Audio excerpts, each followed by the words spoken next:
আমাদের ফার্মের গরুকে আমরা আসলে একেবারে ন্যাচারাল খাবারই খাওয়াই। এছাড়া এক্সট্রা মনে করেন যে কোনো কিছু আমরা খাওয়াই না। মনে করেন একটা গরুর যে খাবার সেগুলোই খাওয়াই, কাঁচা ঘাস, খড়, দানাদারটা আমরা নিজেরাই মিক্স করি। ওজন অনুপাতে যে পরিমাণ খাবার দেওয়ার আমি সেই পরিমাণই দেই।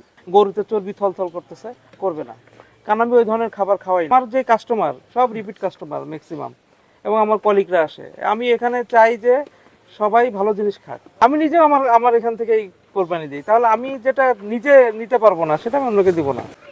আমার থেকে নিবেন হচ্ছে আমি চেষ্টা করি যে ভালোভাবে সুন্দরভাবে গরু পালন করার জন্য, গরুর কোয়ালিটিটা মেনটেন করার জন্য। হ্যাঁ, যে আমি গরুর খাবার ভালো দেই, গরু পালি ভালোভাবে।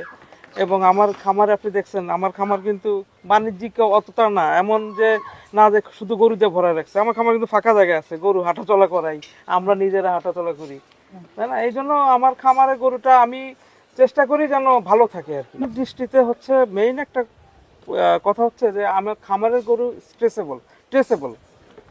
খামারের গরুটা ট্রেসেবল মানে আপনি ট্রেস করতে পারবেন।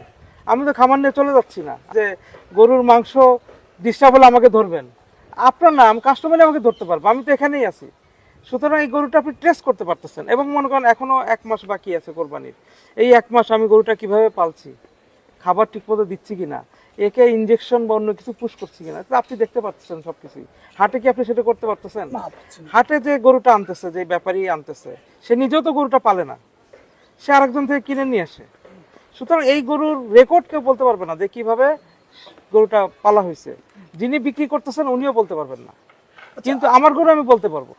অনেক জায়গায় আছে যে আপনার বাসায় স্লটার করার সুবিধা নাই, আমি এখানে কিন্তু স্লটার করে দিতে পারতেছি। তারপর মনে করেন অনেক প্রবাসী আছে, আমি এরকম গরু বিক্রি করছি। আমার ফ্রেন্ড আছে দেশের বাইরে, অস্ট্রেলিয়াতে, সে ওইখান থেকে ফোন করে বলছে আমার বৃদ্ধ মা থাকে, তুমি গরুটা স্লটার করে করে পাঠাই দিও। আমি সেভাবে করে দিছি। ঠিক আছে, আপনার ব্যাংক পেমেন্ট করতে পারতেছেন, আপনার টাকা পয়সা নিয়ে আসা যাওয়ার দরকার নেই, কার্ডে পেমেন্ট করতে পারতেছেন।